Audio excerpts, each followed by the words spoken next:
Always fun.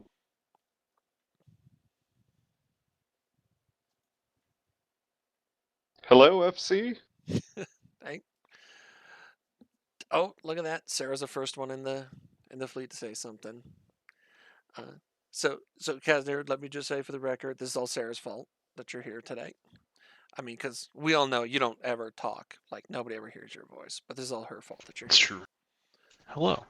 Yeah, for those of you guys who have never heard Kazanir talk, it's not me. It's him just a second ago. It's been that kind of a day today, so I'm just going to let Kaz talk, because, yeah. Well, everybody come in. Again, I've got the fleet up. If you want to get in and ask questions in there, you guys are more than welcome to. You can do it just on comms also. Uh, big thing. Oh, I forgot to put that picture in the MOTD. I will get that. Big thing is, uh, well, I was in Deco and around for the founding of the CFC. I was a line guy. Um, Kaz was involved in the leadership at the time, so uh, when Sarah was talking, I think it was two history classes ago, maybe three, we were talking about this, and that's where it came up. Is it's hey, I wasn't involved in leadership. I was there. I was in the fleets, but let's get somebody who is actually involved in leadership with it. All the secret stories. Heck yeah. Hi, everybody. I guess I'll give us maybe another minute for people to show up here. Yeah, that's perfect. That'll give me a chance to fix the MOTD there. Start recording. I already FC started question. recording. Yeah. Yeah. Okay, What's up, awesome. man? Is it okay if I'm gate camping while I'm in your fleet, or do I need to be somewhere? Oh, that's fine, man. It's just we literally keep this fleet open just so people can ask questions in the fleet chat. So it's all good, man. Yeah, it's just so there's a chat channel. Yeah. So if you want to put stuff in text, you're welcome to. Hey, for the noob, what's CFC? Kaz will It's go the over name. all of that. Yes, it's the name of our coalition before it was named the Imperium. We will come to that in about 10 minutes. Copy. Sometimes I still miss that name. It's probably been one of our most accurate ones. Yep. Does that mean we get to bring Always old was. allies like FCON and stuff? So if you look Are at the they, are they picture, still alive? Yeah, the picture even predates the CFC. This is a picture of the Sov map 15 years ago, almost exactly. Today, right? We are still the victors of the Great War that is in Book 1 in late 2009. We are ensconced comfortably in Delve, which we had just taken from Band of Brothers earlier in 2009. And our key allies in that Great War were Pandemic Legion and the Northern Coalition, not the NC Dot that you know. This is the dotless version. And they are represented in blue at the top of this image. Morsis Mihi, Razor Alliance, and the Frenchman, Tau Ceti Federation, comprised the original Northern Coalition. I was saying before Kaz goes any further, if you guys don't know the names of those, if you read the Histories of Eve book, um, all of these people are in there. Look at them. He did a great job with I was at episode volume 1 and volume 2, however he put that. Those two books are fabulous. They're long. There's dense read in there, but if you're not sure on the history of the Great War that Kaz just mentioned, that's all in those books.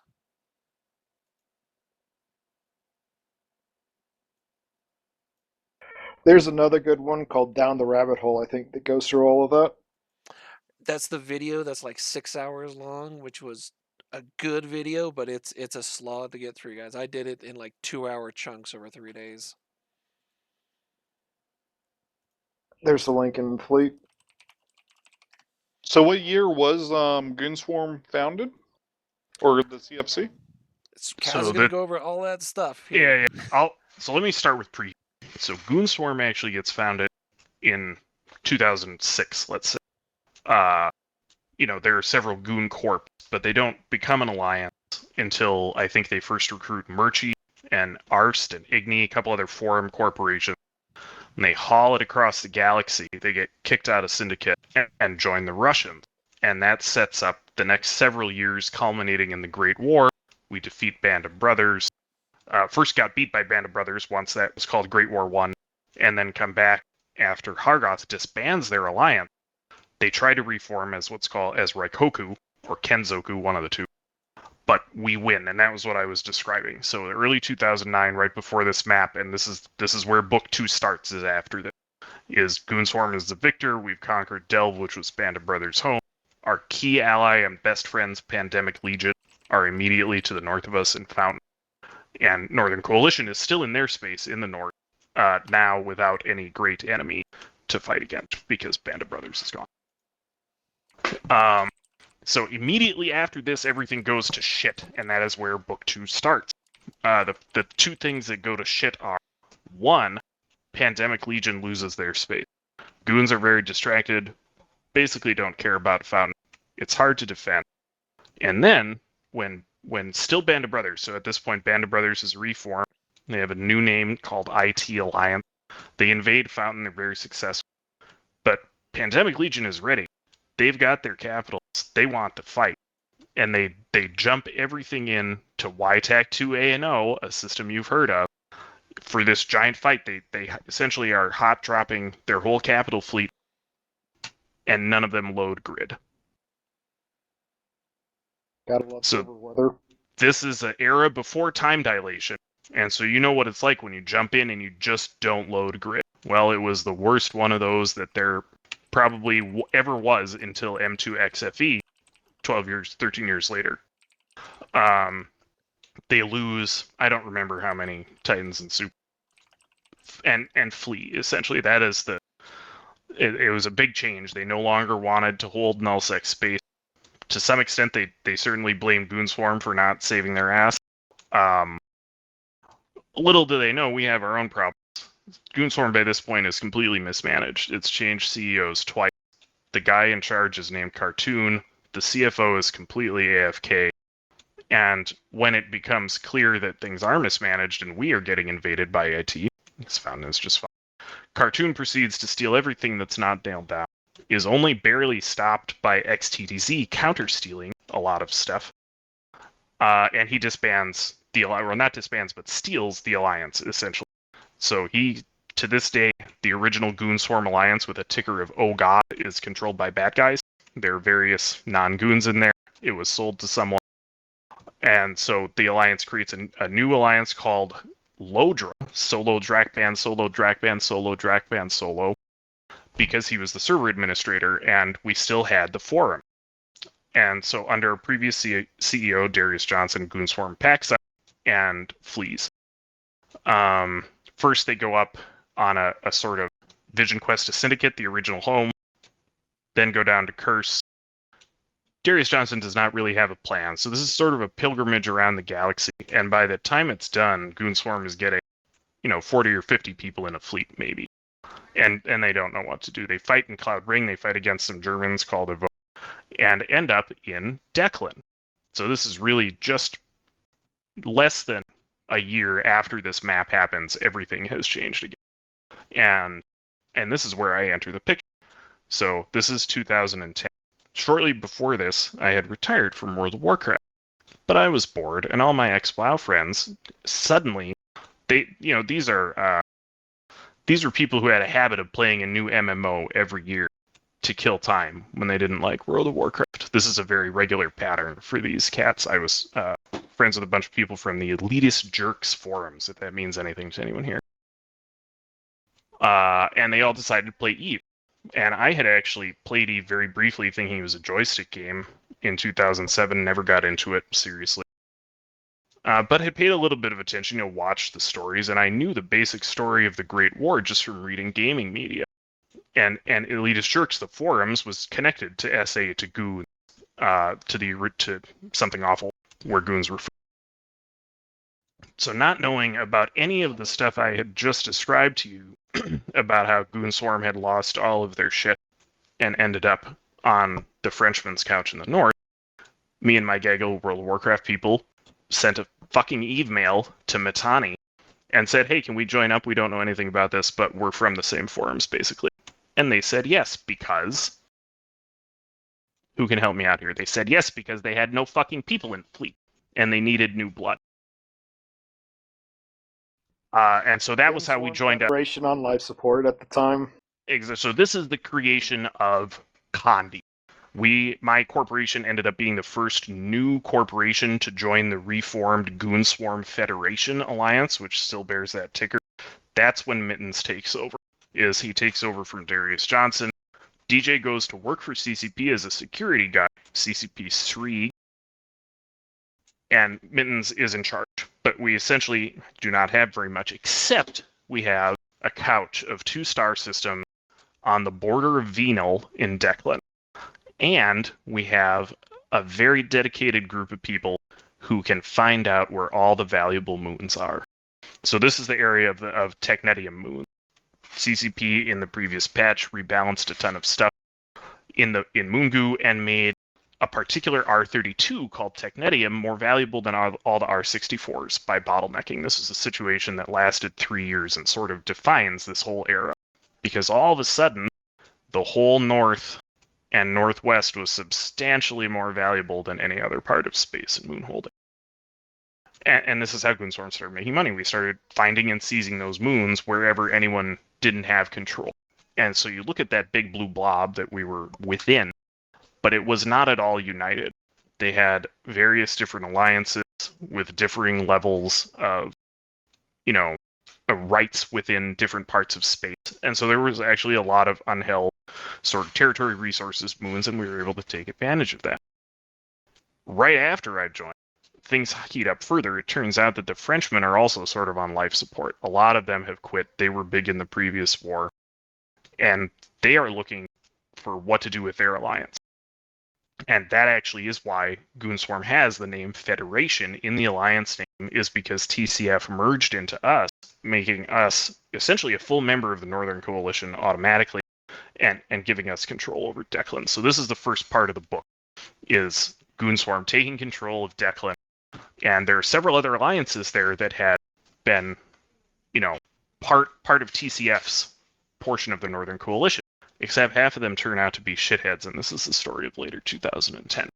So I'm going to look at questions real fast before I just keep going. Oh, you just keep going, Kaz. I'm looking through it. Mostly it's just, just kind of Just chat. the little Okay. the little stories. Yeah, you just keep going, man. I'm monitoring that. Right on. Okay. So yeah, that's the story of late 2010. And if you've heard of Own Alliance and the Aid Convoy with Test, this is also where Test comes into the picture. They look us up also right before I joined. They were already in what's called the Testagram up in Declan by the time we arrived.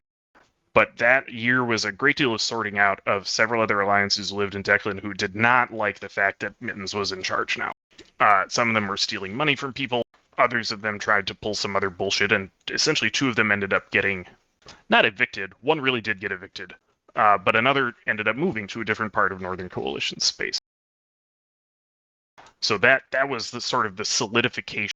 TNT survived that and has been one of our allies ever since, but TNT was originally part of TCF's group of people. That is how we got to know them when we joined the Northern Coalition. Same with Test was not, right? Test came and we sort of adopted them. And they were our good friends and allies for the next several years. They were a critical part of the original, what started being called the Declan Coalition.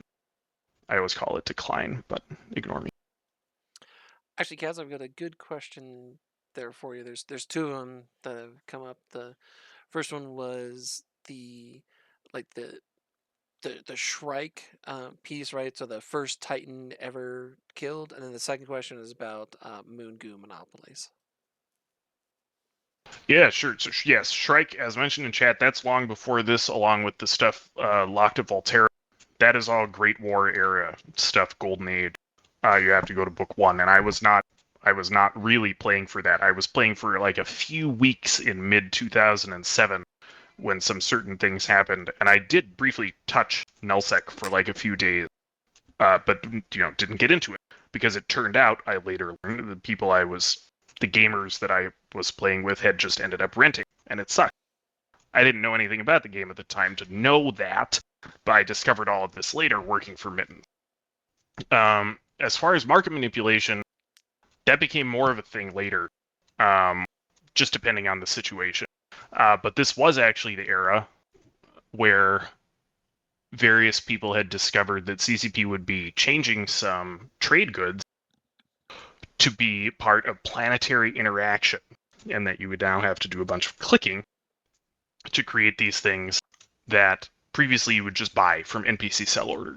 And if you bought too much, the price would go up, and so people would, modulate how much they bought. But now you had to click and actually engage with the game to get this stuff. And someone realized that one of these items was a P3 item, but it was being sold by NPCs on TQ for something like 150 ISK per unit, and this item was guidance systems.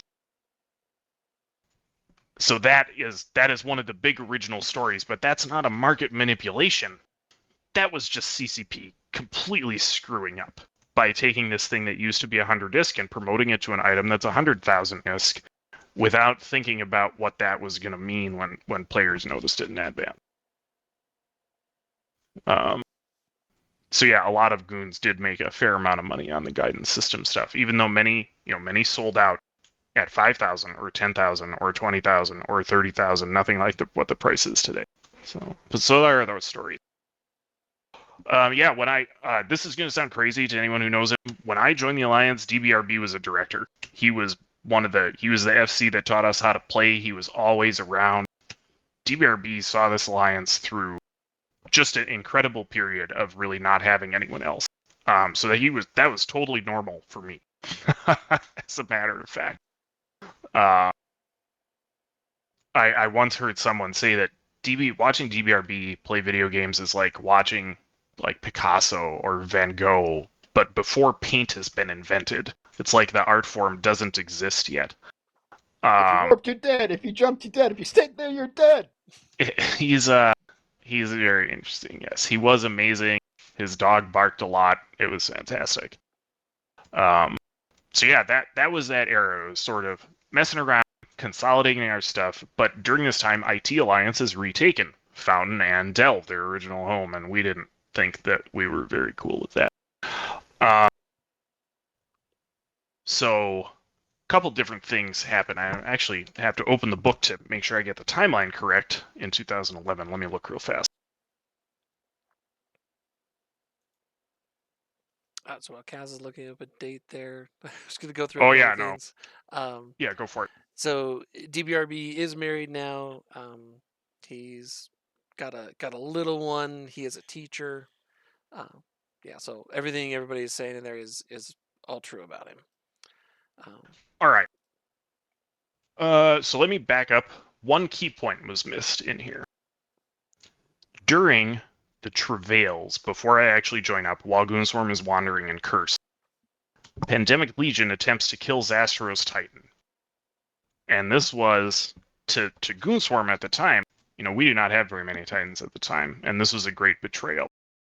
Because we felt like we still had an understanding with PL that, like, yeah, we're neutral, but we're still on the same side, and we're not going to do anything that is seriously damaging to one another's alliances. That this is in late 2009 when I'm talking about this, or early 2010.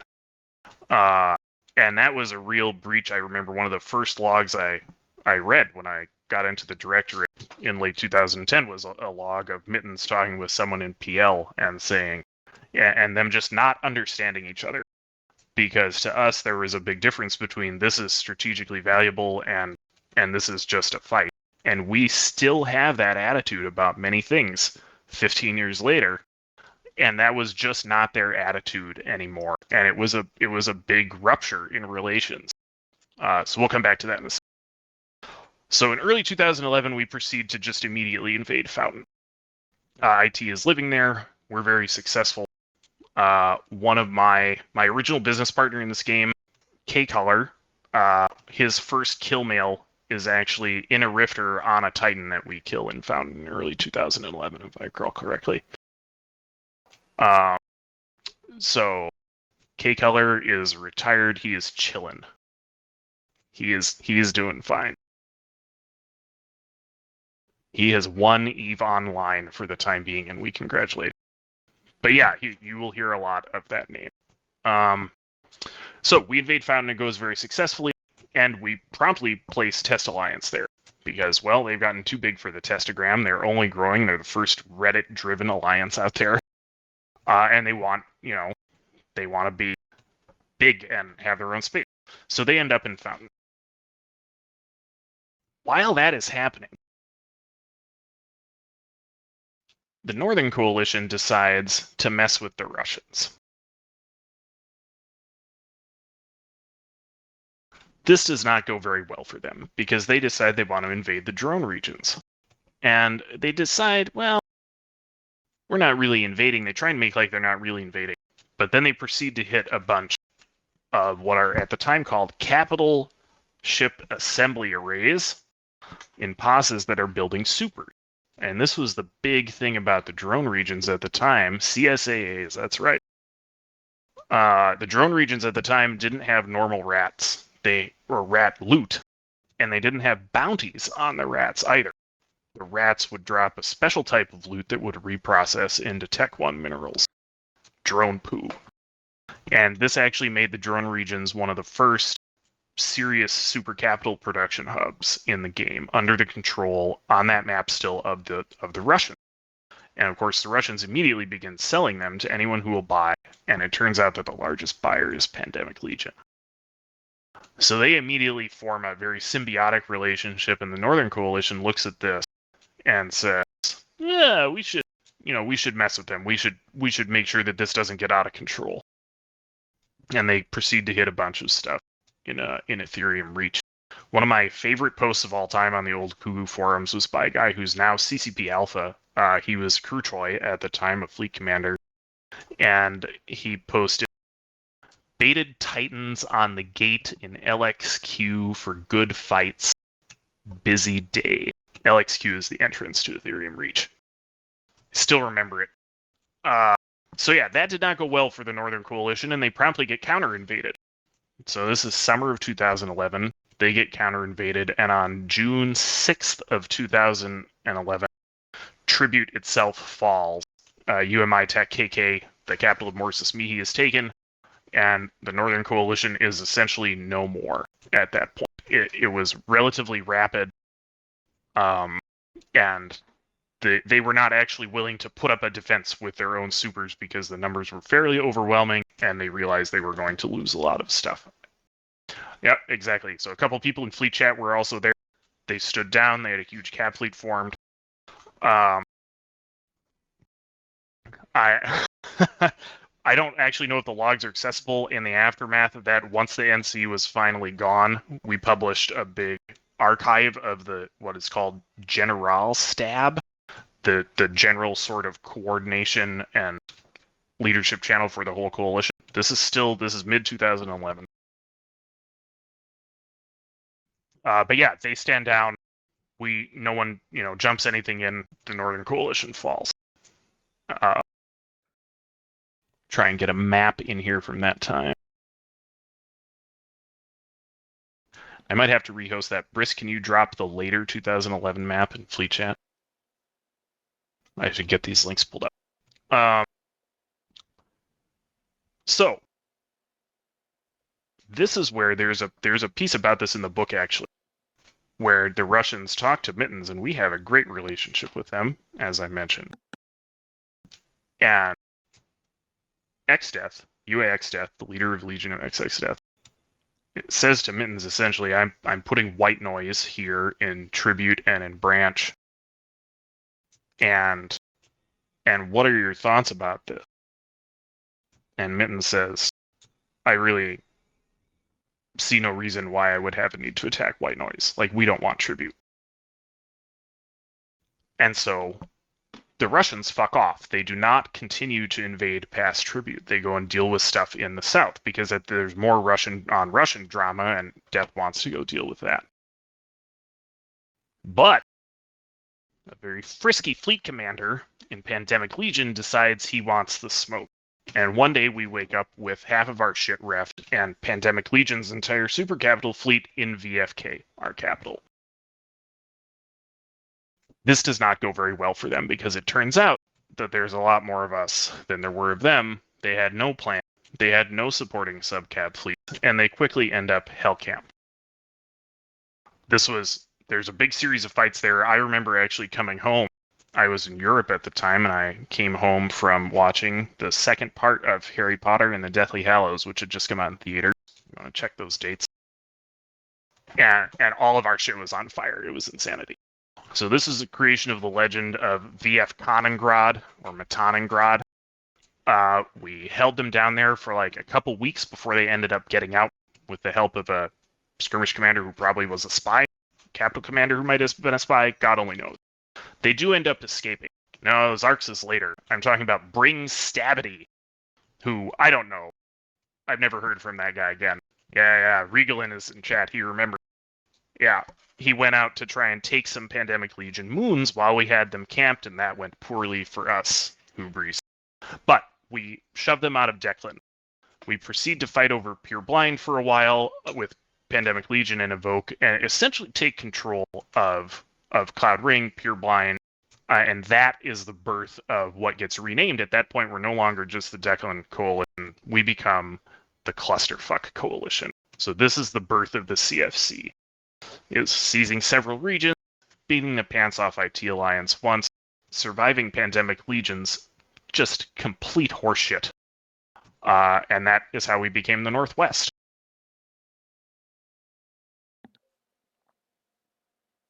All right, I got a couple of questions in there for you, Kaz, if you're ready for them. Yeah, heck yeah. First one that I see is, was the drama that you just described, was that between Red Alliance and Razor, or do you know what that drama was?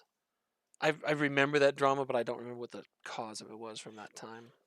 So, by this point, my recollection of Russian history is, by this point, Red Alliance is a sort of mother hen alliance that is not super participating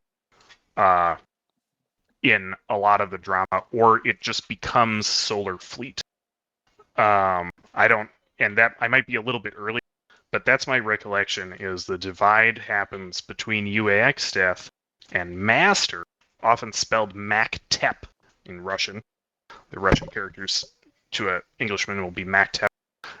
They have some sort of drama. I don't know over what. I don't think that's ever been verified. There might be some allegations in the book. But Solar Fleet and XX Death separate, and that is the Russian drama. That's why UAX Death leaves, and we basically get left alone by the Russians. So I don't know where the Red Alliance of that time fits into that. I don't remember the details. Same with Against All Authorities is also on the map. Those are very significant alliances at the time. Not nearly the size. They're much larger than they are now. But that was a whole, we regarded that as, all our Russian friends can't agree, but if we need them to all be Russian, they will, and you probably shouldn't mess with them still. And that turns out to be true again just a couple of years later. We'll get there. So I know Mittens has said this story. He did it in E-Vegas, I don't know, maybe 10 years ago, about trying to cut the power to the house of what became a CCP employee, whose name I forgot. He was the Titan guy. My understanding of that story is that this is not right now. That happens in Great War I, while we are still working directly with a bunch of Russians, and there is a point where someone comes to Mittens and he's spy master at the time and says, "We think we should cut the power to this guy's house." As far as I know, that's as far as that went, and it was not verified that they actually had any sort of power to do that, but it was fucking freaky. That's all I know about that, though. That's right. I forgot about that. Yeah, that was when Titan still had the AoE Doomsdays and was still Yeah. all those kind of things. Yeah, sorry, forgot about that. I mean, yeah, Book 1 contains all actually serious allegations that the first Titan death, which was not Shrike, it was, I forget in which line, but that it was actually someone cheating and that they had help from CCP. The book writer in Book 1 managed to find the original pilot and talk to him, and he has a whole story about how it was BS and he should not have been able to be found. So yeah, there are all sorts of old allegations like that. Yeah, Steve. Do you get a question there about the passive targeter thing? I don't know what you're talking about there, man. Can you, are you talking about like the module or what? I don't know what that is. I think he's talking about Steve and the original Titan, but I don't remember the details anymore. So, as I recall, let me actually crack open the book and see where to go next. I think we've addressed everybody's question. If anybody has one that I've missed or Kaz hasn't said, we'll do it kind of like we do the fireside, guys. Just type back in channel. I think I got them all there. T20 was 2007, 2008 before you started Yeah. this, right? Oh yeah. Uh-huh. Sorry, I was getting my thoughts wrong and from that long ago. Yeah, guys. So just a clarification there. So Sir Molly was the name of the guy that most of us knew, who was piloting a ship that he called Steve, but the name of the pilot was actually Shrike. So Shrike is the name of the character, Steve was the name of the ship, but most of us know that the guy who was actually piloting that, we know him as Sir Molly. He was head of the IT alliance that Kaz mentioned at the very beginning today. Yeah. Bob's original leader, the original supervillain of Eve. One of his viziers, a guy named Dianabolic, was the inventor of renting, quite literally. Right? Of course, someone had to figure out that you could do this, and they did. And most of the Saab maps you look at in 2007 and 8, probably half of the alliances on those maps are paying rent to Band of Brothers at that time. Anyone in the South, it's insanity. So, Oh. very, very different game, but yeah. No, correction. That's a good one. It was Sivok. Thank you, Blade. I'm mixing my guys there. It's been a long time. It was Sorry, Blade's got the correct one there. Yep. Okay, so Kuitomo? no, that is a different person. We'll get to him. Sorry, I'm Yeah, again. 10, 20 Kumitomo. years ago. I know Kumitomo. His first name was Scion, and we'll get to that in a second. So the other thing I did miss is what happens during this war in mid 2011 is the formation of NC Dot. They don't actually wait until the Northern Coalition has fallen. They do that before, and that is formed out of the remains of IT Alliance, who we had invaded. So they fell apart. Sir Molly was in the midst of retiring. Actually, makes sense. And so they reformed a new alliance named NC Dot because they hated the Northern Coalition that much, and they had for years. And that was led by Vince Draken and another guy named Sword Dragon. So it was a real shift in the leadership of that group. But that is where the core of the original Band of Brothers still lives today, is in the NC Dot Alliance. That is who they are. All right.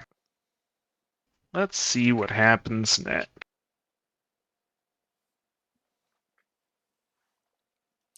But remember, like, not all of Bob went to NC Dot, but a lot of them did. Right, of course. Yeah, when IT Alliance did break up, they were a big alliance. They were trying to imitate us. Not all of that stayed together, but some of the corps you look at in NC Dot are, they are original Bob members. Evolution, Dice, and I can't remember anymore. Go ahead. I have a question. So when Goonswarm was first coming up, did you have skill requirements like Bob did? No, no. That's the whole original secret of pre-Mittens Goons, really, is saying, hey, like, we live in Nelson, come join us, we'll figure it out. Because that was who we were. Goons came from timeline. I mean, Hogarden is actually the first CEO, not Remedial. But it wasn't any strategic decision, really. It was just, well, this is the end game. We're going to try and play. We can shoot other people here, which we want to do. So it's NPC space. We'll go live there. And that was it. And they were and there was no way to do a skill requirement because, well, they were all from these forums. They all had 0 SP when they joined. It didn't make any sense. But I'm glad you brought that up because every other Nullsec alliance for years and years and years and years and years, that's who they are, is they're recruiting what they think are the best PvPers. You need to have 40 or 50 million skill points. It might have even been lower at the time, But yeah, it's very high requirement, and they're all just amazingly arrogant about it. So that is a big part of Goonswarm's early history is not doing that and figuring out how to deal with not doing that. And that's the story of all the other corps in the alliance. Murchie, Penny Arcade Forum, Ars Technica, EJB, my corp, Elitist Jerks Forum. There's half a dozen more from that time that are all from some internet community where your membership in the corp is based on your membership in that community. You came from there to play. This is how I ended up running a corporation with just an amazing number of people who turned out to be space criminals at some point, but they never stole anything from me. They never stole anything from the Alliance or fucked us over because we were friends from World of Warcraft, and that's true across just so many corporations across the Alliance's history. It's crazy. So yeah, friendship has always been our secret.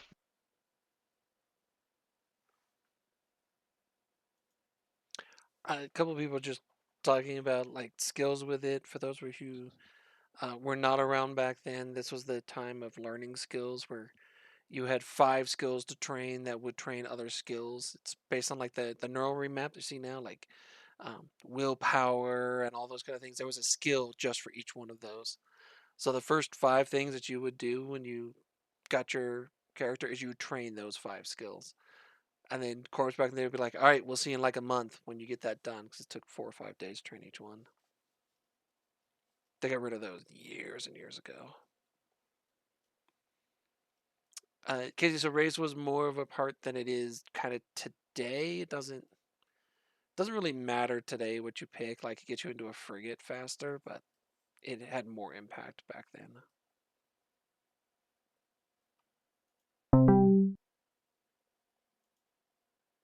Was ever the you have to do something terrible to apply to Gunswarm thing real, or that just like an echo I heard? I'm confident that's a rumor, because what was actually happening is we did a ton of recruitment scamming, just a fuck ton, because that wasn't how we recruited. No one did open recruitment. All of your recruitment was, hey, I know these people from some other game or community. And so recruitment scamming was super popular because, well, there were a ton of people who wanted to get into nullsec without renting, and we scammed the living daylights out of them. But the like a sort of hazing thing, that's never been real as far as I know. Yeah, me either. I've never heard of that. The recruitment scam, 100%. Right. That's absolutely a thing. It was. Don't do it now. We tend to get a little annoyed. Are with we that. are we at the part of the story where SMA joined CFC? It's a little later. I was going to say, wasn't there a Ganka miner in HiSec back then as well? And I think that was something to get in because Hulk Matani hated peace. Correct. You're at exactly the right time. I actually want to rewind. I'll talk about the bloodline thing. Yes, this is actually, I have a story about this. If you guys remember, I got made fun of after getting elected with the most votes. The whole universe realized I have 0 kills on my air quotes main. But if you go investigate, you'll find out that I immediately re-rolled that character and I made a new character because I had picked the wrong bloodline, and that was your set of stats that you would get. There were no remaps. It was your race determined int, mem, perception, will, and then you had to train learning skill. And so re-rolling when you, as a sort of quasi-autistic min-maxer, discovered that was very common. Remaps don't get added till, I don't remember actually, probably 2011 or 2012. Golly. Like that, Yeah, I don't know. It's been a long time. So yeah, Walk but up you the were timeline. you are right. Late 2011 is in fact when we do the first ice interdiction. The thread is named Goonswarm Shrugged. If you go check it out, you'll see it was posted by Wizelior, but I clearly ghost wrote it if you recognize my handwriting or writing style, I guess. That was fun. DBRB leaked the fact that we were going to do it to some fleet of people, which completely screwed everything up, but that is the beginning of what evolved into the Ministry of Love. So at that time, what you now know as the Big 7 was the Big 3 and contained only the War Room and Space GBS. So Letters of Marque and Reprisal, Minilove's ganking forum, is actually the first new forum ever added to the top group on the board. So that was a really fun thing to do. It got Mittens in a lot of trouble in the very next year at FanFest. This is where he gets up with a wizard hat. Is in early 2012. But it was amazing fun, and I'm so glad that we have maintained that sort of capability and interest in that branch of the game ever since. Right? You know, we will always eat all parts of the space buffalo if it's not completely horrible, and that's one thing we've been great at all these years. So I'm proud of those guys. But yeah, that was the ice interdiction. Was late 2011. I've got one for that, Kaz. I think you guys will like this. I've told this story before, back when the first Ice Interdiction campaign was going on. Like everybody knew about it in Eve. Like it was not a surprise to anybody, as Kaz just mentioned. Uh, I was flying. I was in high sec. I had a neutral character back then. I was flying an Orca, and I knew goons were in the area, and I was like, "Pfft, I'm smarter than these goons. I'll just tank my ship." It didn't help. You some bitches used like 40 people and ganked my Orca. Still have that kill mail too. There you go. So You're I was great at one of that. the victims of the Ice Interdiction campaign. You know, that became all the Yep. Burn Jetas and Hulkageddons and all that kind of stuff. Yeah. All right. So, at that time is when Mittens stabs UAX death in the back. Okay, wait, I take that back. That's their story. That's what's in the book. As I mentioned, what Mittens actually said to UAX death is, I don't see any reason why we would invade these guys. We don't want tribute. And that was accurate at the time. 6 months go by, and all of a sudden we're hearing that this guy is renting like crazy and is actually getting paid via RMT. And so now Mittens' mind changes and says, this guy is too dangerous to have on our border. And also we have Raiden on our other border up in Tino. I think we took care of Raiden first, as a matter of fact. Honestly, I can't remember. Yeah, Raiden might have been during Pretty sure it was FanFest in first. 2012. I think Raiden happened during FanFest of 2012, actually, while Mittens was getting in trouble with that speech. Lazarus Tellraven was killing a bunch of Raiden Titans up in Tino, and that caused them to fuck off. But yeah, that is so. With the CFC continues to expand during 2012. We kill White Noise, take Tribute, kill Raiden, take Tino. Raiden was another group that was like ex-Bob people. A lot of them end up joining NCW after that. So by this point, the Clusterfuck Coalition has expanded to really a huge slice of the Northwest, about a third of the map, just from our various conquests. Mid-2012 is an event known as the Summer of Rage. CCP introduces the original cosmetics. They're heinously expensive. You can only view them on your pilot while walking around in a little station simulation that no one else can join, and which will melt your video card if you have the wrong one. Let's say it was highly unpopular. So that was the first time there was ever a riot in Jita with people shooting the monument. That's how that became a meme, is 2012. But yeah. Not sure how much more I need to dwell on that in light of Skinner this year. Yeah, that became known as the Summer of Rage. For those of you who have heard Correct. that, Yeah. that's from that. You period. remember the? I was going to say, you remember how much the monocle actually translated from U.S. dollar to Orem or whatever the fuck it was at the time? So I recall it was like 75 bucks. Yeah. 70, 80, something like that. Or 90, US something dollars. like that. But the crucial thing is, those monocles do exist, but only 5 of them exist, because it turns out only 5 people ever bought them from the Orem store before CCP changed course. And I recently heard tell of one of them being sold for roughly 800 billion. Funny, isn't it? Step back there for a second, for Kaz guys. Remember that? So he just said Orem. For those of you who don't know what that is, back in the day we had Plex. Oh yeah, sorry. And it was one Plex gave you 1 month of game time. Right, one Plex, 1 month. CCP broke Plex into Orem that you could use like in the NES, right? That we have today that you just do with Exactly. Plex. Yeah. Uh-huh. Mm-hmm. That was Orem. And then at some point after that, it was changed to where one Plex was not a month of game time. So if you guys go back and you see some of the old lost mails from like 2010, 2011, 2012, they've got like 1,000 Plex in it. That's a fuckload of money. That was a huge amount of money. It used to be a Plex was a full, essentially GTC, a game time code. And Orem was what you now know as Plex, and there were 500 of them to a Plex. And that's, so they just ended up changing the terminology, which is probably better for everyone.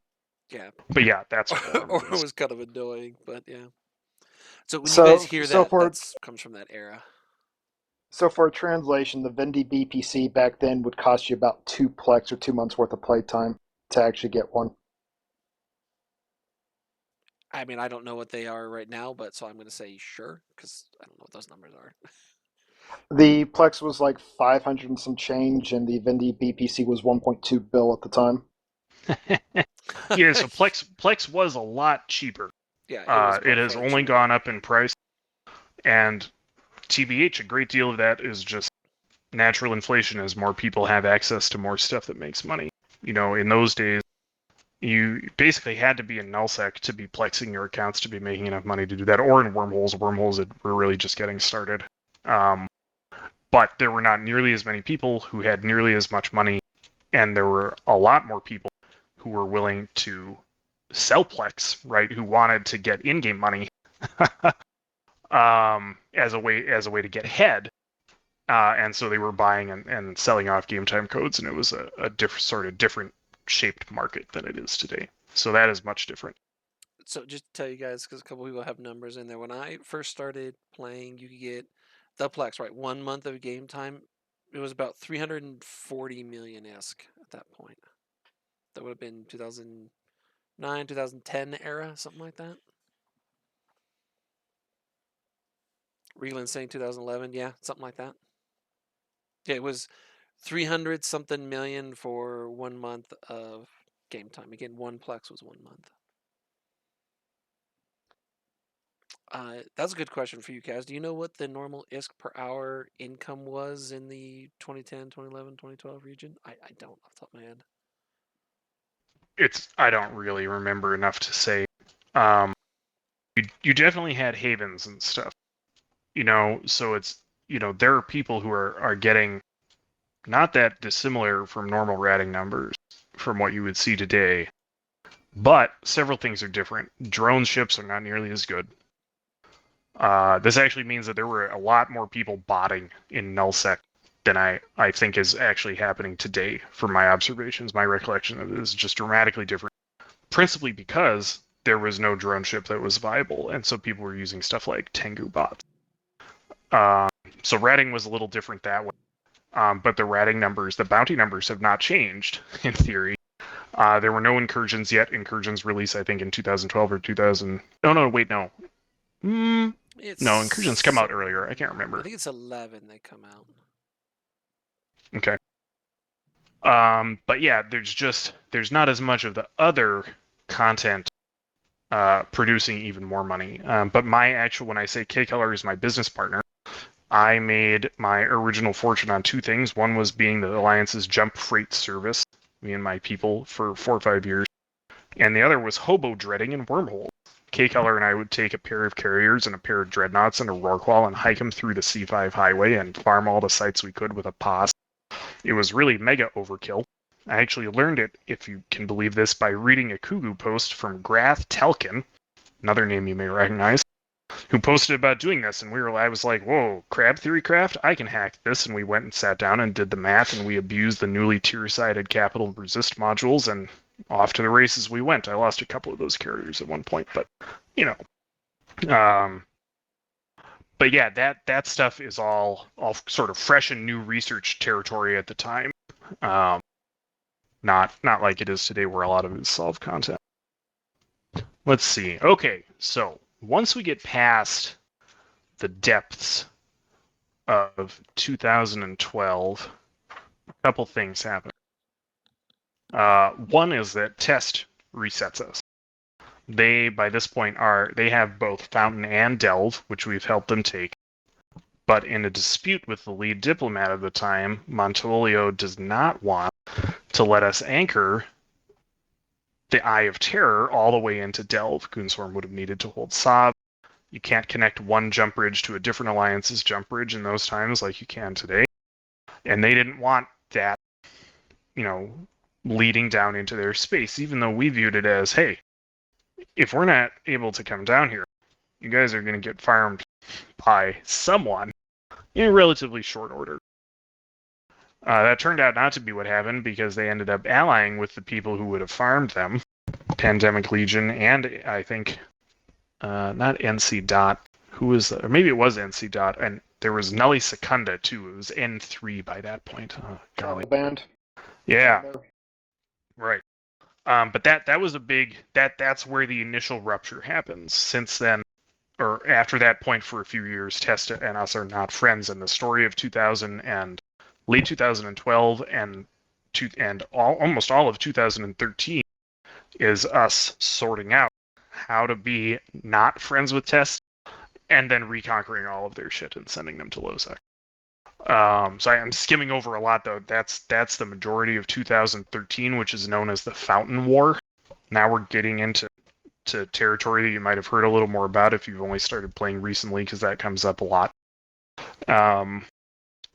That's the story of 2013. So the other thing that happens in late 2012 is the chief diplomat I mentioned, Violrat, dies in the Benghazi terror attack on September 11th, 2012. So this was a huge event in the Alliance's life. This is the birth of the Sino Vigil as an EVE thing. That was the first time it was done. Was everyone heard about this? And by this point in the timeline, everyone knows who Vilerat is in EVE Online. He's been on the CSM for a year.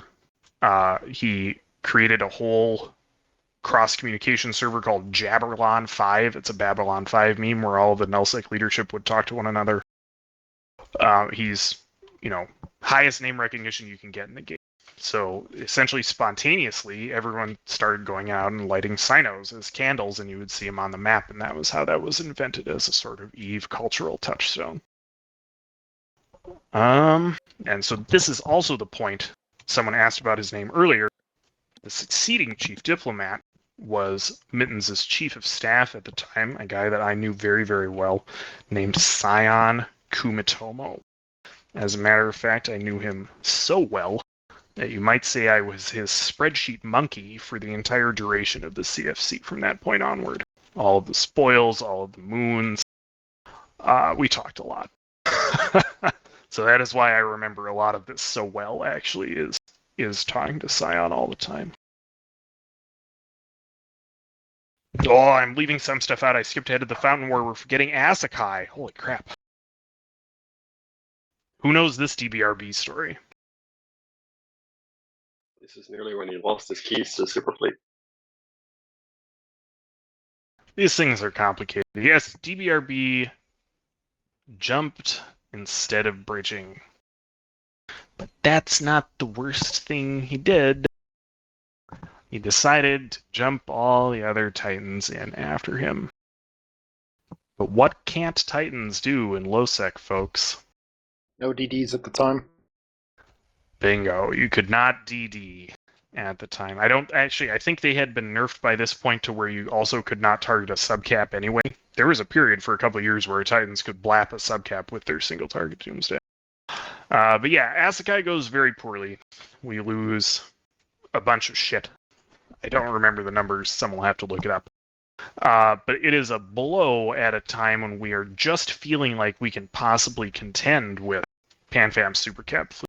And I've been sort of skimming over this, but this entire time that I'm talking about, the mechanic you know as jump fatigue doesn't exist. And so the nature of capital is that you are always watching for someone to spend 15 or 20 minutes jumping their way across the map and hot dropping you, even though they were nowhere nearby. The map is so much closer together for those who have caps and the wherewithal to use them. And principally that's three groups: the Russians, NC Dot, and Pandemic Legion, because those are the largest surviving nullsec capable powers, right? The Northern Coalition has fallen and didn't have the wherewithal and leadership to use there at the right time. They did in some situations, but not at the end. I don't want to underrate Empyrean, who was their fleet commander. But so it was just a very dangerous life. I grew up in a world in EVE context where we were not playing around willy-nilly with caps, because you were gonna get ganked if Pandemic Legion realized you were on the field and they decided to come hunt you. So Asakai was a big blow to what had been burgeoning morale, and that leads to us essentially doing the Fountain War for two reasons. One, we were pissed at Test that they had essentially said, hey, you guys weren't good enough friends. And two, right at this time, Technetium moons get nerfed. And so we have to go looking for more money, and Fountain has a ton of moons. So he said, we can just take their space. And we said, we need more money. Test said they're no longer our friends. We want Fountain. Then we proceeded to fuck everything up for several months. We launched with a terrible set of doctrines. We had Tech 3 cruisers and Tempest fleet issues, which were actually hard to get at the time. We proceeded to really just bungle the war for 2 or 3 months and almost lost BTEC D in Cloud Ring, which was our entrance stager at one point. So that initial period was saved by some insane logistical manipulation and other metagaming. We actually found out that Test was using a spreadsheet to track all of their timers for iHubs and SBUs, sovereignty blockade units, but they had left the access uncontrolled, and so for really several weeks, we had the ability to just slightly modify things and make them think they were going crazy. We also had a corp that was still in test that had been used for sovereignty transfers. And so this gave us the ability to mess with Stav stuff as if we were in test without them realizing it. Anchor test aligned SBUs, things of this nature.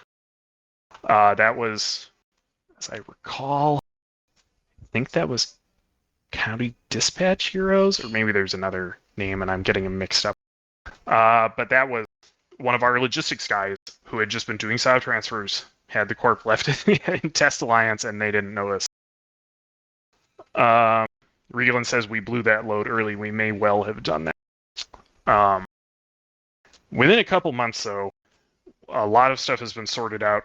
The military gets reorganized. This is actually the time when the Coord organization, as you know it, is birthed by the ad. Regalin was there. He was one of the first Coord directors. Also, K-Color. They were the ADG's original two assistants. If you were here for Vietnam, you know who the ADG is. If you were not, you might not. Plays at times of great need. But he is one of the first Sky Marshals, the founder of the Coord system, and really responsible for a lot of our military organization to date. Yeah, there were Sky Marshals before that. That's correct. So we proceed to win the Fountain War. Test makes a very not that valiant and totally fruitless last stand at 6 VDT. They lose a lot of their stuff. The Alliance is not a going concern for a couple of years after that. I forget where they fucked off to. But at this point, we have all of the space essentially from Tribute and Tino all the way down to Delve again. This sets up the big finale. So at this point, Test has been working with the other alliances I mentioned. They work a lot with PL.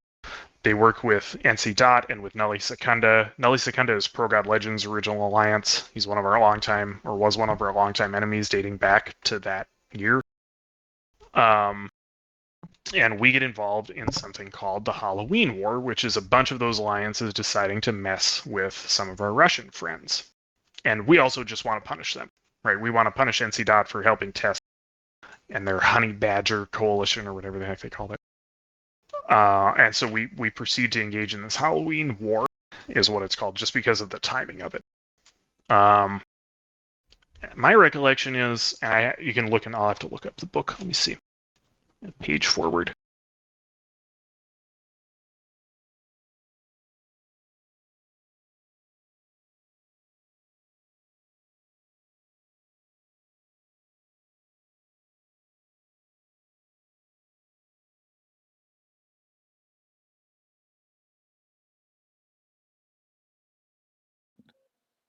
Oh yeah, that's right. The book does have all the juicy detail. So the Halloween War kicks off with us employing two alliances named Black Legion and the Confederation of XX Pizza XX to hit a bunch of super capsitios in the southeast that are being used by the bad guys. Principally I forgot pizza. Nully Secunda and Sida. I know pizza, right? But I mean, there's a pocket of South Delve, that little off constellation that's out of range of everything. That used to be called the Pizza Pocket because we gave it to them after they helped us with this war. Let's see. Trying to see how. My recollection is that there was just a lot of stagnancy in this war for a while. But it was also the culmination of a lot of capital doctrine evolution. So fighters don't exist yet. Drones are still very powerful. And PL has developed this thing they call the Wrecking Ball, which was essentially enclosing all of their Titans in a giant blob of carriers and supercarriers and their attendant drones, and making the Titans difficult to get at so they could DD essentially without reprisal. Meanwhile, we just had like 15,000 dreadnoughts. I'm exaggerating by like an order of magnitude. We had a ton of fucking dreadnoughts, and we proceeded to fuck it all up by jumping them into head. I think it was head, right? Yes, it was head GB. Bingo, it was head. We proceed to do the exact thing that I started this history lesson with, which Pandemic Legion does, and jump all of our dreads into an active combat grid on top of 2,000 other people. Anyone have any guesses as to how that went? They all crashed. They did not load grid, that's right. Maybe a few of them did, but it did not go well.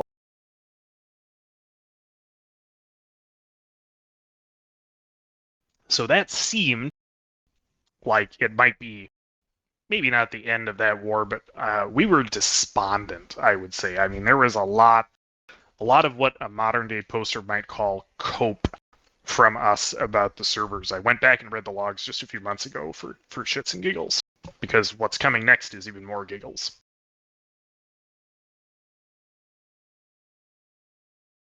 A couple weeks later, we wake up to the sob of one of the alliances being dropped, as if a bill has gone unpaid. And in fact, we think that still is exactly what happened. And in the process of going after, was it a station, Regalin? I'm quick paging through the book. Were they actually staging there? It was their main stager. It was like, Yeah. So for some reason, N3 is staging in a fucking dead end in Immensia. Oh, PL And of was there course, too.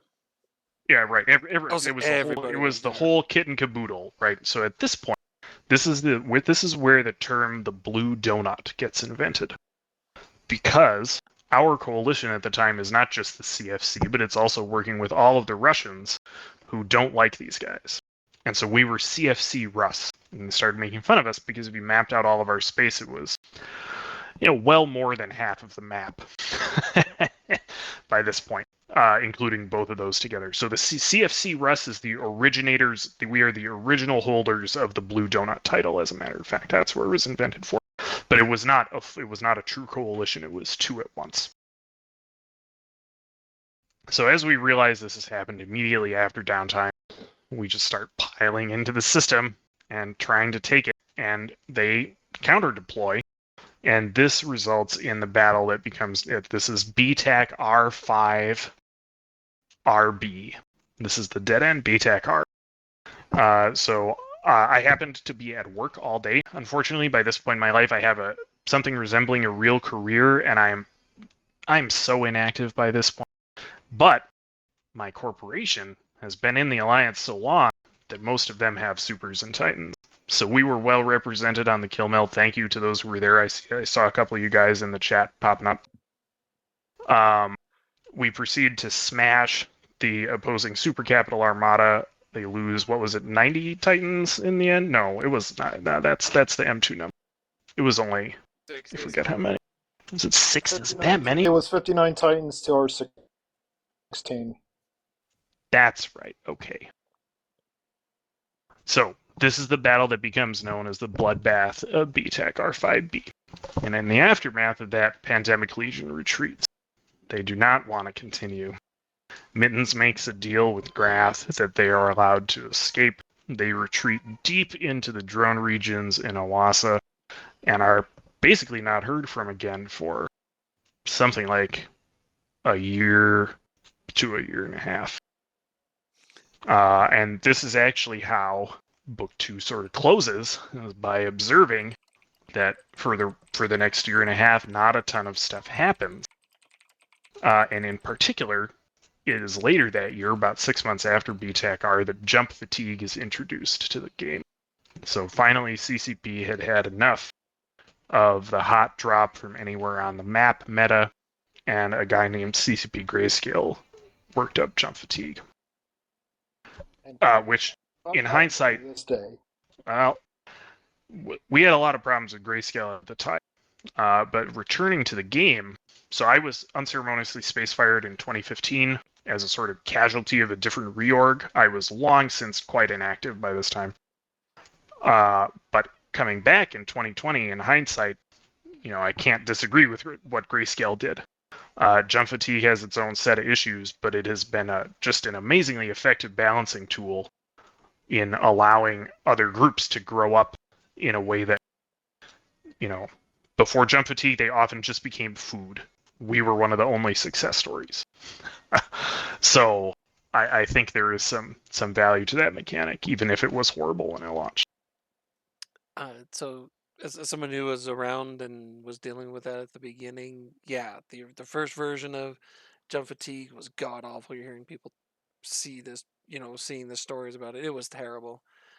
Like if they had launched it with what we have today, I think you would find, my personal opinion, there'd be a lot Would have less been different, yeah. animosity to it. The version we've got today, right, capped to 6 hours on that. The original one, guys, for you don't know, had no cap. You could build up an insane amount. There was literally no cap to the original timer. There are today, Yeah, it's fun not stuff. at the beginning. The first day I joined, I actually managed to get a week of the tie-dye jumping Nice. way. Yep. I Yeah. recall someone had a picture of something like 3,000 days worth of blue timer. Yeah, And somebody that got one initial- nearly a year. Right, yeah. Yep, that happened. You It did was get fucking jump fatigue ridiculous. from bridges too. Yeah, jump bridges did it. So you go back in the day, and people would sit on gates and smart bomb pods, because if you took a pod, there was no fatigue with a pod, and so people would just lose pods by job lots. There was an insane number of implants that were killed because people were trying to avoid jump fatigue with it. Yeah, I had a remember number of the industrial shuttles at the time because they were the only thing that had a reduction in jump fatigue. the interbus. Yeah. No, I mean just anything. Like your Badger, that's right. et cetera. Mm-hmm. Yes, they gave a jump. I actually had an argument with Grayscale about this at the time on the official forums about there was a previous jump freighter nerf that we got reverted, and then the jump fatigue application to industrial ships was a big thing because of how essential that was to nullsec at the time. Actually, the expansion Creus is right around this time, and that is sort of the birth of nullsec industry. Before that, slots were just super, super limited, or you were building in POS, and it was awful. Nullsec was not an exporter of materiel until really much later in the game's history, right? We were importing. That was, like I said, I was a jump freighter pilot. Is a huge part of our stuff in a way that is backwards today, right? The bonuses they introduced in Creus and later in the Citadel expansion really reshaped how that works and how nullsec produces and consumes in a way that was different before that. It's just a dramatic change, but also made transport much harder. It used to be that my jump freight route, it was dock, undock, jump, dock, undock, jump. You're waiting out a 20-second session timer, and that was it. And so I was moving just millions and millions of cubic meters at a rate that would be shocking today. Never got shot. I'm actually super proud of my kill board on my original Jump Freight Corporation padded helmets. If you go check it out, you'll see there's just an endless list of Sino ship losses validating that I really did use that corp, and there is not a single Jump Freighter loss. That is a kill board I am proud of.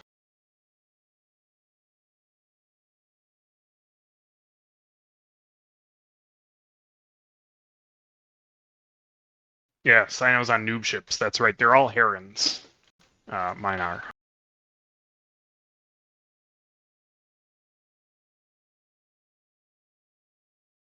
All right. So that is the story. Like I said, by mid 2015, right before the Aegis expansion releases, and we get the modern SOV system that you know today, I get unceremoniously space fired and don't come back until the depths of Vietnam in October of 2020 as we're killing the NPC Delve Keep Stars. I think I briefly tried to come back in 2019, so for like a week I did some Boson Titan ratting before they nerfed that. But yeah, that is the next phase of the story is after Aegis drops and we hit the Casino War, which I bet a lot more of you were around for, actually, in comparison to this old story. But yeah, that is the CFC. So the conquest at BTEC R5 and us really claiming half of the map is also the point where we decide to rebrand, and the CFC becomes the Imperium. So that is the bookend there. Welcome to Empire, folks. I think you forgot the Viceroy program in there sometime soonish. No, so the Vice that takes place after I get space fired though. That is late 2015, right after Aegis, and that definitely leads to the Casino War. Yeah, but I left that out because I was not part of it. I heard some of the stuff as it was happening. I was like, oh boy, this sounds fun. But I was not playing. Yeah, if I recall correctly, Scion told Mitani, you don't want to be doing that, and he did it anyways.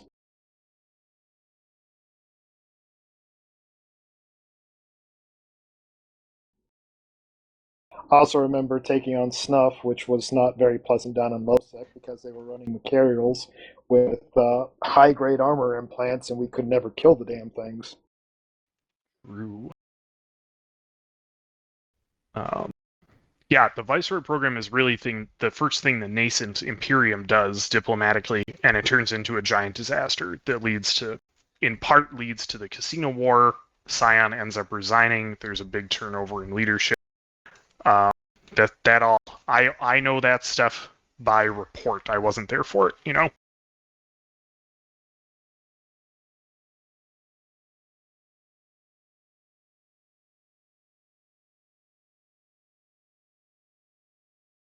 It was probably Mitani at his biggest hubris. Because Definitely true. BTAC we had it all. There was no one that could contest it. Yeah, we definitely felt like we could never lose.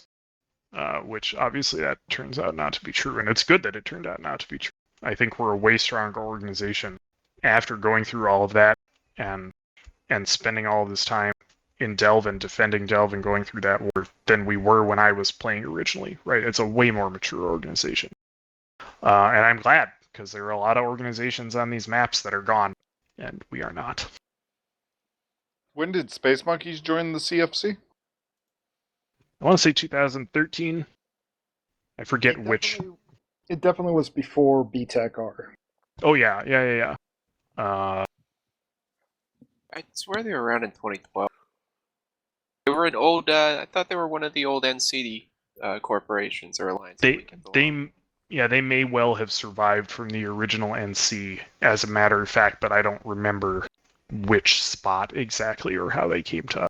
I thought we might have also adopted them as refugees from one of our various wars of conquests. That sounds familiar to me, Kaz, but it's been a long time. I don't remember, but I think they were somebody who got these guys were somebody who were actually, useful and good on the enemy side. I think that's how it came down. When it all went down, when the Casino War went down, they were in Pureblind. But I don't remember if they started there and we just sort of grew around them as we did the initial Pureblind Wars. That would put them very early, 2011. But if they moved there later, then I don't remember. I recall that they were in Fade at one point in time. Okay. I thought they were part of IT. They were in Fountain, and then they joined us after IT fell apart. Oh, really? Okay. I do not remember that. I don't remember that either, but doesn't mean it didn't happen. Yeah, you're as good a source as I am, Reelan. Jeez. Okay, now I feel very unconfident about that. I'm gonna look this up. Yeah, right. Yeah, they weren't in it alliance. I just remember they were always hanging around Fade and certain parts around Pureblind, and they didn't want us over there helping them at all. Man, I left. Yeah, right. That was a little later. I forgot. I left out Y Dot. That's actually belongs to the very beginning of this era. The Alliance, Wildly Inappropriate, was in the Northern Coalition and joins us as a corporation. And they're one of the first people to really do that from in that way. Technically, TCF was first, but that was a merger. We gained half of their name. YDOT just becomes a corporation and joins up, and forever since their name has been a verb. To YDOT is to take your alliance and join as a corp. That was the alliance wildly inappropriate, if again Yeah. at the time. Yep, they were in Fade. They were a Northern Coalition member. They were big for the longest time. If you go look on the older Sov map on Sov.space, like 2008, 2009, 2010 era, wildly inappropriate's on it.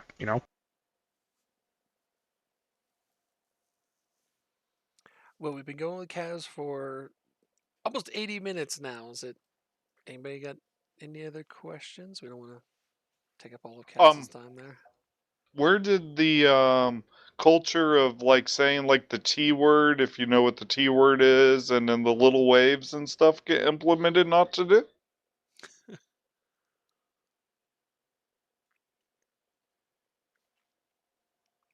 I don't necessarily know which slur you refer to. Tune. Oh no. So that is actually that is a goon thing. That is a cultural item that dates back before. That is a goon thing from something awful. So the word tune has been used to mean character in lots of MMOs, but it originally came from an MMO that was actually about Looney Tunes, as I understand it, or some sort of cartoon characters. So for the longest time, something awful mocked the use of that word, and we have transitioned to the use of pilot is our most standard terminology. But yeah, that's something that actually probably dates back to like 2004 or 5, long before any of us were playing Eve in a different culture. And then we also never did the 07s too, right? Correct. We never adopted the Eve salute that puppies do. Because I remember when I was in Theta Squad early 2018 or something, Kumi was like, "Oh, I said some word," and Kumi came down on me like a pile of bricks, but it was great. Mm-hmm. Toonies, Deskies, Iskies. Yep. Aw, man. Oh, I also, I left out. I remember most of the old puppy bullshit. Yeah, I left out Karma Fleet is actually at the founding of the Imperium also. Right before we become the Imperium is when Karma Fleet is created, breaks off from Brave with some of the original Brave spy people, becomes their own corporation, and inherits what used to be the Testagram. So that is early 2015. I love to take credit because even though that was mostly Scion's project, I technically was the first person to put the words into text of let's give Pork Butt his own Reddit-aligned corporation and throw open the doors to bad posters and see how things go. It's very exciting. God, I haven't heard about Port Maconius in quite a long while. Mm-hmm. Sure, there's a post Birdie on this if disappeared you want to too. read it called The Grand Experiment. Mm-hmm. Now, another thing that I've noticed too, Goonswarm likes when other alliances disband, they'll make a corp in honor of that alliance's name. Like Volition Cult Corp came from Volition Cult, the alliance, and then they switched over to be a corporation. That's Yep. the we dotting. Y dotting. Yep. Yeah, we dotting, y dotting. Yeah, that's where your alliance compresses into a corp. So Merck actually talked about the story that Kaz was just saying there for Carnfleet's 10th anniversary when that came up, and it was the funniest thing because that post that I think Heidi just mentioned too, Scion laid it on there pretty thick of like, hey, we got these new people coming in. You terrible goons, be nice, goddammit. And they got like banished to this corner of the map because none of us trusted them. And then they're now the largest single corporation in Goonswarm. I mean, we're also like half of your direct, probably. Now, I heard rumors that there was someone in Echelon Research or something that came up with Pancake Cat, or is that something that Karma Fleet came up with? I mean, I associate that with Bruden, so I don't know where that came from. Bruden's the one that I always see linking all that. I thought it was Minotaur.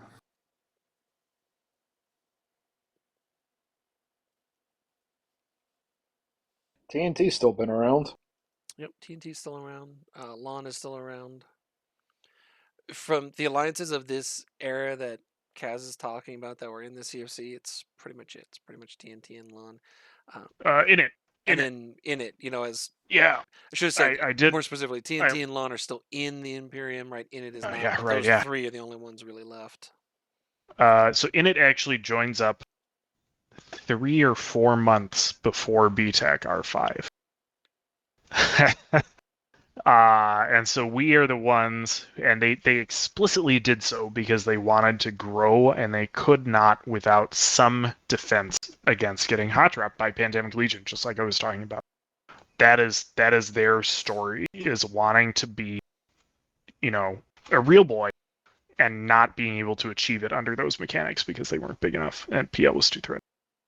So Go ahead. I was gonna say that is the beginning of our long friendship, is us giving that their first serious taste of Panflam's blood just a couple years or a couple months later. If I recall, at the time, carriers had a 14 or 15 light year range, and I mean, as soon as you were back up, you could jump again and again and again. Dreads were like 12, and Titans and Supers were down in like the 10 range. Yeah, maybe 9 or something like that. But yeah, jump ranges were much longer, no fatigue, completely different set of scenarios. I'll say, as Reeland just said, it was travel fit. When you had a cap, you had multiple fits for it. You had right. combat Yeah. Well, fit, you could still refit in combat at the time too. So yeah, you could. You just had to be close enough to use a fitting service on a neighboring cap. Yep. It was insane. Did, Pittsburgh come into play and join Goon Swarm? I want to say 17 later. It's going to be like 2017, 2018. Yeah, 17 or 18. If we're talking about like the sinking of the Locust Canyon and all that's going to be like when I came back to Eve. Yeah. After my break. So like probably 2018, 2019. Well, 19 we were doing the tribute campaign up north, so I think 18. So, if I recall correctly, Asher was probably the lead FC around the time, maybe Laz? Yeah, I mean, so Laz lasts really up through the Casino War, and at that point is when you have K-Color and Regalin are basically in charge at that point, and Asher and Jay are the new top FCs of that era. That's when they get big, Asher and Jay Amazingness. There was also Thomas Lear that was always Asher's secondary. Yep, Thomas was around. Indeed. K-Color is the one who saves the Super Cap fleet later during the Casino War as we're trying to get away under threat from CO2. The Super Fleet is out way too far. It was in like Veilless Island or something and is trying to get back. And K-Color just takes a slightly different route and avoids the waiting hot drop. But again, that's 2016 era stuff. I know of that from Tales. That's because we were gating the damn things. He gated us home that day. I was there. It was fucking crazy. Yeah, Capital's gating gets added with jump fatigue. Before jump fatigue, you can't take a Stargate in a cap. Mr. V was a massive FC then. He was like a mastermind behind a lot of plans. Yep. I miss Mr. V. Oh well, next time we get invaded, he'll probably come back and play again.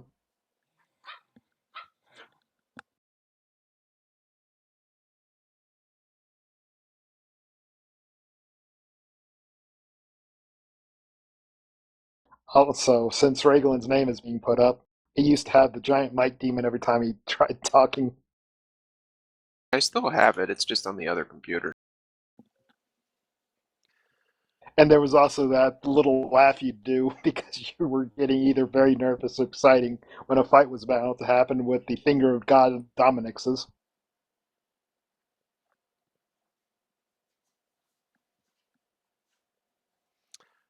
Alright, guys, we've been going like 90 minutes. We try to keep these to like 90 minutes or less, so I think we'll do one final question round for Kaz, and then we'll call it a day. Yeah, thank you all for coming out. I'm glad you guys can hear these stories. As I said at the beginning, like I was playing, I've been involved in most of the stuff that Kaz was talking about, but I was just a line member then. I was flying a tackle frigate in 6 VDT when we invaded that. But they were assault frigates, but I was in the tackle fleet then. So it's fun to hear the difference from the leadership perspective. And I was lighting sinos in BTAC-R for our fleet. So, it's a crazy journey there. Someone is asking a distinctly future plans, non-historical question in chat. Bashi asks, "What made you come back?" I had to be personally resurrected by Mittens. The horn did not fully work on me, although I started paying attention when the horn went off. And a little later, we were at a weird point in my work, and I decided to take a long vacation. Where I have a tense relationship with vacation, but I took like 6 weeks off, and I said to Mittens, "Should I come back and play?" And this was right after we had killed one of the NPC. No, oh no, I'm wrong. It was the day after Valhalla. After I forget what system that was. After Enho, yeah, exactly. And he said, "I saw what you wrote last night, and I was waiting to say yes, but yes, we could use the help." And so I plunged back in the middle of chaos in October of 2020. That was very stressful times. It was interesting. That is for sure. Yeah, so it's funny just in timeline hearing Kaz say this. So I was promoted to the directorate about a month and a half before Kaz came back, but he came back when I was in the hospital. So I first really met you, Kaz, when I got back and doing everything around the time of M2. That's right. Yeah. Got to meet you. I guess I think we'll call it good there. I do want to ask one question for you there, Kaz. There's been a request, and I'm just going to read it. Would you mind doing a more finance or industry perspective review at some point? So, like in the future, maybe we have you on and do another one of these in, I don't know, a couple months, maybe if November or something. That's actually restricted access. You need to be a shareholder. If you are a holder of any of the new series of bonds, the Theta bond, I've been planning this for a while, and I wanted to do it, and then CCP fucked with us, and we fucked with ourselves, and took 4 more regions. You can buy shares on the forums. You have to buy from an existing holder because we're not issuing new debt. But there are Theta shareholders who will try and sell to you. At some point, there will be a private sort of shareholders meeting for all shareholders, and that's where I intend to do stuff like finance and industry talk going forward. But that is not organized yet.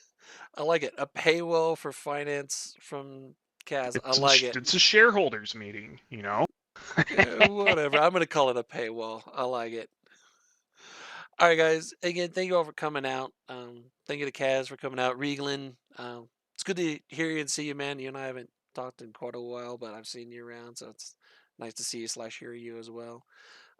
You guys have a good one. If you missed any part of this, I'm going to upload it onto YouTube. You know how YouTube takes a while to render and do all that. So should be ready in a couple hours for everybody tonight.